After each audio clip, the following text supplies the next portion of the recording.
In this video, we are gonna see why a Google researcher thinks that Google and OpenAI will lose the AI race, why I think that this is not possible for them to lose, and what might happen if they actually lose.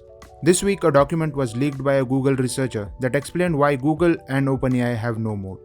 The TLDR of this document states that Google, OpenAI, and any other closed source models will be surpassed by open source models and their tinkerers, because the speed of innovation in open source is simply too fast that it will end up eating these mega corporations. Well, how did this all start? In early March, Meta's Llama model got leaked to the public. Llama was the first hugely capable model in the hands of the public, and at that time people did not know what will come out of it. Nobody could have imagined what would happen next.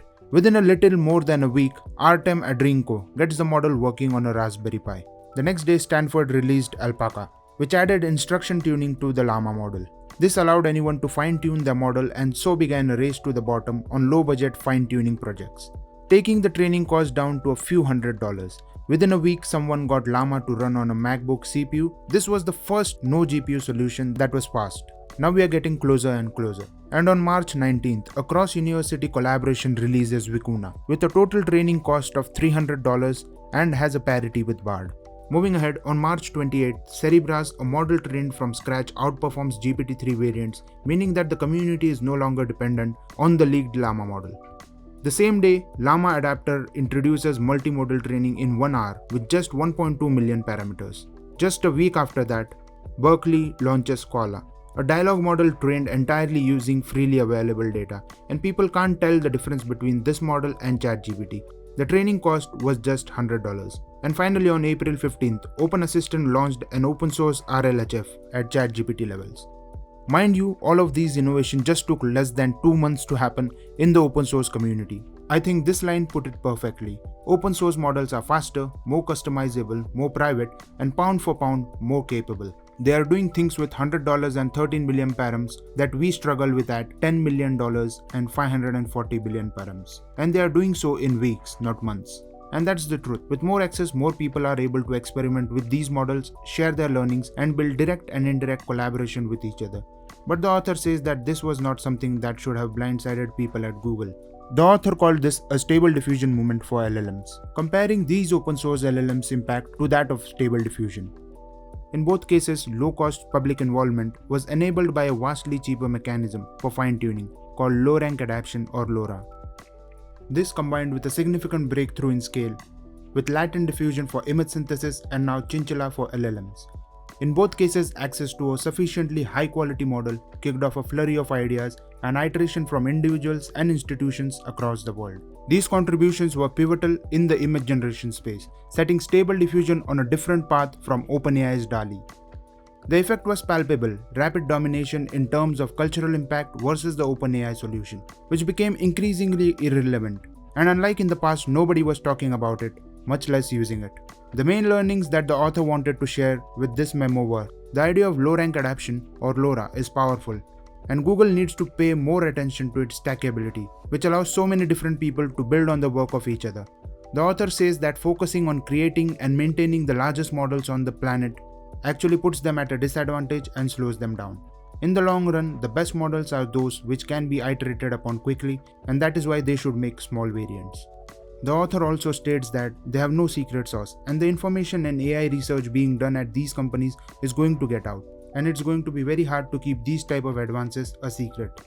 And finally, the sheer size of people working in open source changes the entire nature of the game, as individuals are not constrained by licenses to the same degree as corporations, and that people will not pay for a restricted model when free, unrestricted alternatives are comparable in quality. All of this seems to contribute to the reason that why neither Google nor OpenAI have a moat and will be eaten by open source. Well, it's not that simple. I think that tech is not the only moat for companies like Google and OpenAI. The community, the developer, the distribution, and the product are also moats. And that is the reason I think Google and OpenAI won't be severely affected by this. I believe that these two tweets on the same discussion put it together the best. Khan Academy recently said that they spent 6 months on prompt engineering to get their math tutoring AI bot good enough for release. They are not switching from OpenAI models anytime soon. Switching a model is like replacing a brilliant founding engineer with an equally brilliant new engineer. The new engineer may be extremely capable, but you have lost a ton of context and team synergy that will have to be re-established over a longer period of time. You would never volunteer to replace your brilliant founding engineer if that relationship was going well, making OpenAI's dev community their actual moat. The developers and prompt engineers already building won't just remove and change existing models underneath their product. Similarly for Google, Sergey Karayev sarcastically made it clear that why Google has no moat. That they don't have over 90% search traffic, they don't have everyone's emails and the most used email client. Their OS is not powering 70% of smartphones. They will never be able to deploy LLM features into these products. Instead, people will run open source LLMs. In the long run, I'm sure that open source models will affect the business of both Google and maybe even OpenAI. But to say that they have no moat is a brave prediction to make. Finally, coming to the reason why I think Google and OpenAI losing might not be such a good idea is that I love open source, but similarly I have certain concerns when it comes to such powerful models getting into the hand of anyone who wants to use them. Putting better and more powerful models in the hands of people without guardrails and restrictions might lead to more bad than good, as some regulations and restrictions should be morally put in place to stop the bad actors from making use of such powerful models. Here's what Yudowsky said on the Lex Fridman podcast when asked should GPT-4 be open sourced. But open sourcing it, no, that's just sheer catastrophe. The whole notion of open sourcing this was always the wrong approach, the wrong ideal. There are places in the world where open source is a noble ideal, and building stuff you don't understand that is difficult to control, that where if you could align it, it would take time. You'd have to spend a bunch of time doing it. That is not a place for open source, because then you just have like powerful things that just like go straight out the gate without anybody having had the time to have them not kill everyone.